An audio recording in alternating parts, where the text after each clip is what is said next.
मैं डॉक्टर सुरेंद्र कुमार भार्गव, सह आचार्य ABST,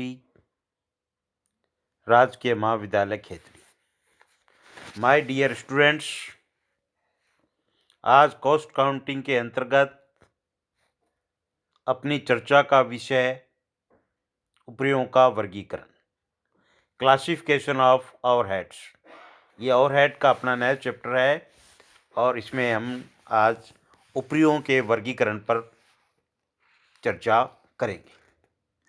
उपरियों को सबसे पहले किसी उचित आधार पर वर्गीकृत किया जाता है।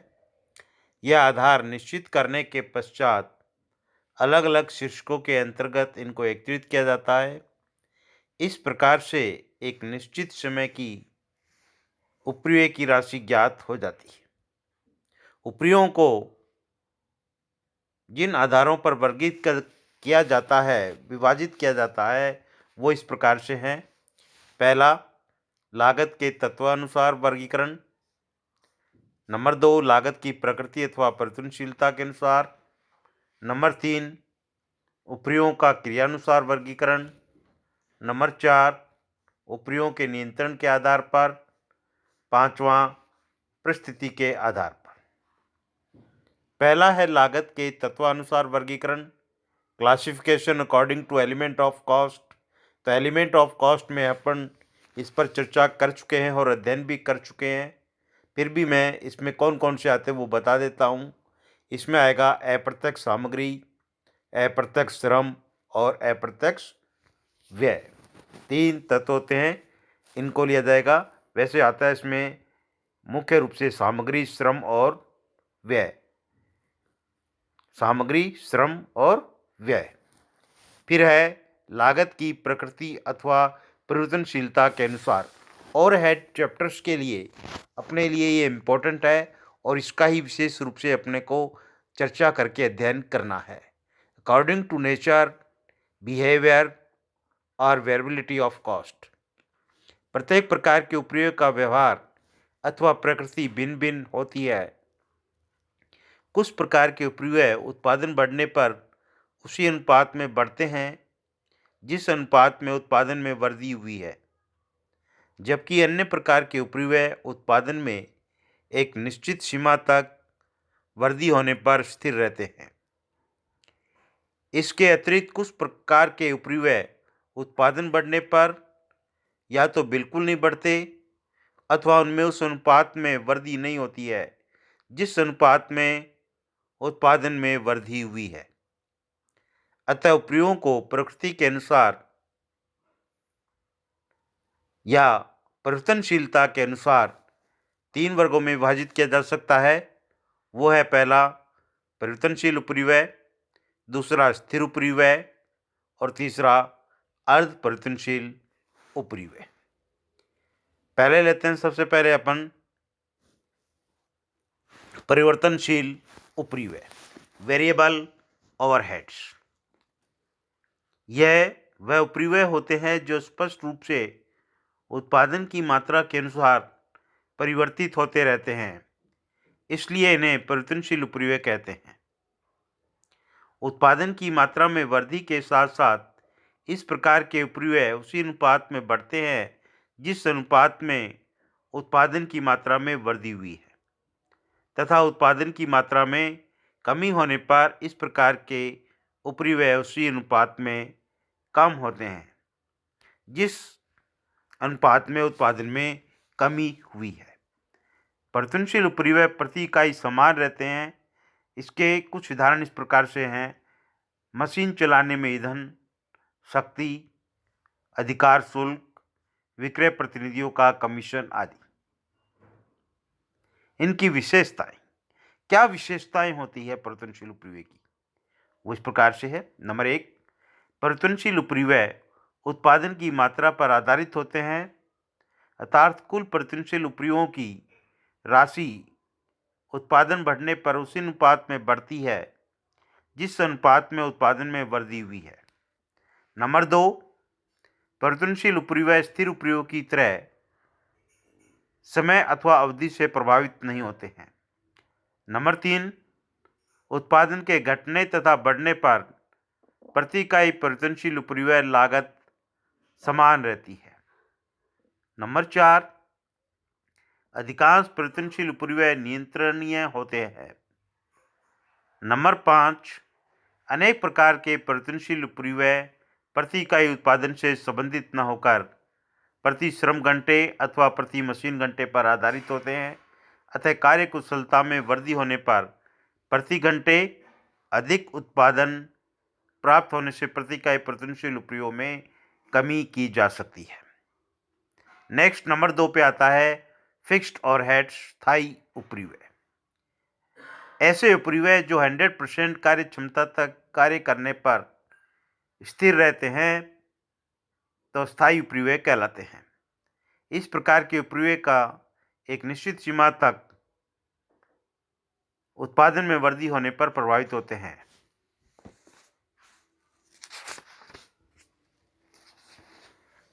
स्थिर उपरिव्ययों का संबंध समय से होता है। भवन, इसके उदाहरण हम कह सकते हैं भवन का किराया, मशीनों में भवन का बीमा, शुल्क, अप्रत्यक्ष श्रमिकों जैसे चौकीदार, ड्राइवर आदि का वेतन। इसलिए इन्हें अवधि लागत पीरियड कॉस्ट भी कहते हैं। यदि किसी अवधि में बिल्कुल भी उत्पादन नहीं होता है तो भी ये उपरिव्यय होते हैं। स्थायी उपरिव्यय उत्पादन के एक निश्चित स्तर पर स्थिर रहते हैं, परंतु एक निश्चित स्तर के पश्चात उत्पादन बढ़ने पर स्थिर उपरिव्यय में वृद्धि हो जाती है। जैसे कारखाने का किराया स्थिर उपरिव्यय है, परंतु 100% कार्य क्षमता से अधिक स्तर पर उत्पादन बढ़ने पर अतिरिक्त भवन किराए पर लेना होगा। उसी स्थिति में स्थिर व्यय बढ़ जाते हैं। इसी प्रकार से स्थिर उपरिव्यय का अर्थ यह नहीं लगाना चाहिए कि इनमें कभी परिवर्तन नहीं होता। इन्हें उत्पादन के अतिरिक्त अन्य कारणों से परिवर्तन हो सकता है, जैसे भवन के किराए में वृद्धि, वार्षिक वेतन वृद्धि आदि। परंतु इन परिवर्तनों के होने पर भी इन्हें स्थिर उपरिव्यय ही माना जाएगा। स्थिर उपरिव्ययों के कुछ प्रमुख उदाहरण इस प्रकार से हैं। भवन का किराया दर बीमा। नंबर 2, स्थायी संपत्तियों पर ह्रास। स्थायी संपत्तियों पर ह्रास, स्थायी कर्मचारियों का पारिश्रमिक। नंबर 4, प्रबंधकों का वेतन। और नंबर 5, अनुसंधान व्यय आदि। स्थायी उपरिव्ययों की विशेषताएं। स्थिर उपरिव्ययों की कुछ विशेषताएं हैं, वो इस प्रकार से है। नंबर 1, स्थिर उपरिव्यय उत्पादन की मात्रा में परिवर्तन होने से अप्रभावित रहते हैं। स्थिर उपरिव्यय का संबंध समय से होता है।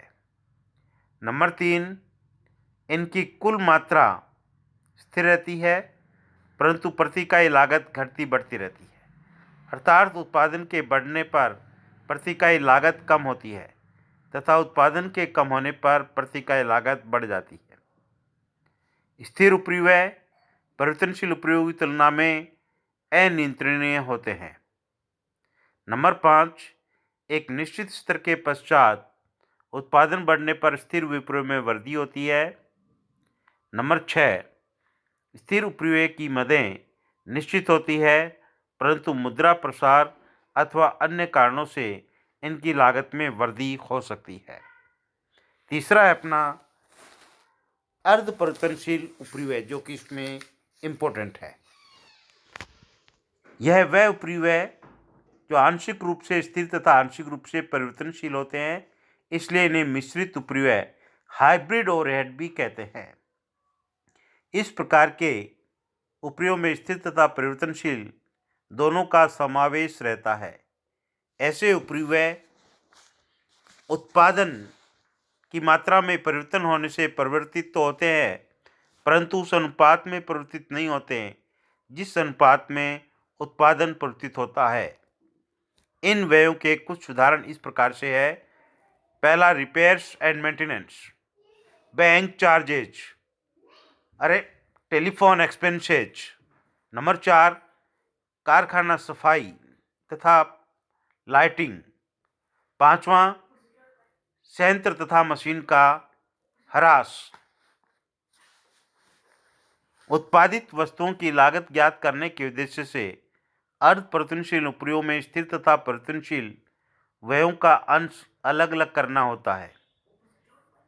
सीमांत लागत लेखांकन की मूल अवधारणा भी वही है कि एक संस्था में केवल दो प्रकार की लागत होती है, स्थिर एवं परिवर्तनशील लागत।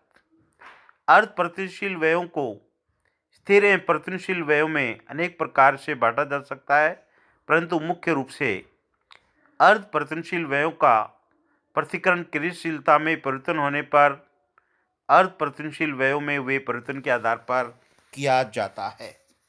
ये थे अपने वेरिएबिलिटी के आधार पर। इम्पोर्टेंट है। चौथा आता है अपना उपरिव्यों का नियंत्रण के आधार पर। नियंत्रण के आधार पे भी हम इनको दो भागों में बांटते हैं, एक नियंत्रणीय उपरिव्यय, दूसरा अनियंत्रणीय उपरिव्यय। नियंत्रणीय उपरिव्यय में नियंत्रणीय उपरिव्यय वे होते हैं जिन्हें निरीक्षकों एवं प्रबंधकों द्वारा नियंत्रित किया जा सकता है। प्राय ऐसे व्यय परिवर्तनशील उपरिव्यय होते हैं। और अनियंत्रणीय उपरिव्यय वे उपरिव्यय होते हैं जो उद्योग के बाहरी कारणों से प्रभावित होते हैं तथा जिन्हें प्रबंधकों की कार्रवाई से नियंत्रित नहीं किया जा सकता, जैसे कारखाने के सामान्य उपरिव्यय का वह अंश जिसे किसी विभाग को अनुभाजित किया गया है, विभाग द्वारा नियंत्रित नहीं किया जा सकता। प्राय ऐसे वे स्थिर उपरिव्यय होते हैं। और लास्ट है आपका परिस्थिति के आधार पर। अनेक प्रकार के उपरिव्ययों की प्रकृति इस प्रकार की होती है कि सामान्य परिस्थितियों में उपरिव्यय एक निश्चित सीमा तक होंगे, परंतु असामान्य परिस्थितियों में उपरिव्यय बढ़ जाएंगे। जैसे प्रक्रिया के दौरान अप्रत्यक्ष सामग्री की हानि, निष्क्रिय समय, मशीनों की मरम्मत आदि। लागतों के निर्धारण एवं नियंत्रण की दृष्टि से लागतों का विश्लेषण करते समय प्रति इकाई लागत में सामान्य उपरिव्ययों को सम्मिलित किया जाता है, परंतु असामान्य उपरिव्ययों को लाभ हानि खाते से अपलिखित किया जाता है। इन्हें दो भागों में बांटा जाता है, पहला सामान्य उपरिव्यय, दूसरा असामान्य उपरिव्यय। सामान्य उपरिव्यय में नॉर्मल ओवरहेड्स क्या है? वह उपरिव्यय जो सामान्य परिस्थितियों में उत्पन्न होते हैं, जिनका होना एक निश्चित उत्पादन प्राप्त करने के लिए अनिवार्य हो, इन्हें सामान्य उपरिव्यय कहते हैं। इन्हें उत्पादन लागत में सम्मिलित किया जाता है, जैसे सामान्य क्षय, तौल, नाप में सामान्य कमी आदि। दूसरा है एबनॉर्मल ओवरहेड्स। असामान्य उपरिव्यय असामान्य परिस्थितियों में उत्पन्न होते हैं। ऐसे वे अप्रत्याशित तथा आकस्मिक होते हैं, जैसे मशीन का टूटना, पावर फेल्योर, स्ट्राइक, प्राकृतिक विपदाओं जैसे बाढ़, आग, भूकंप आदि से कार्य में व्यवधान होने से उत्पन्न उपरिव्यय आदि। इसके अतिरिक्त यदि सामान्यतः होने वाले उपरिव्यय पूर्व निर्धारित सीमा से अधिक हो तो इन्हें भी असामान्य उपरिव्यय कहते हैं, जैसे प्रक्रिया में निश्चित सीमा से अधिक क्षय, अवशेष अथवा विकृत उत्पादन। असामान्य परिस्थितियों को लागत लाभ हानि खाते से अपलिखित किया जाता है। आज अपनी चर्चा का ये विषय था उपरिव्ययों का वर्गीकरण। अपन नेक्स्ट वीडियो में ओवरहेड के अंतर्गत ही बंटन तथा अनुभाजन के बारे में जानेंगे।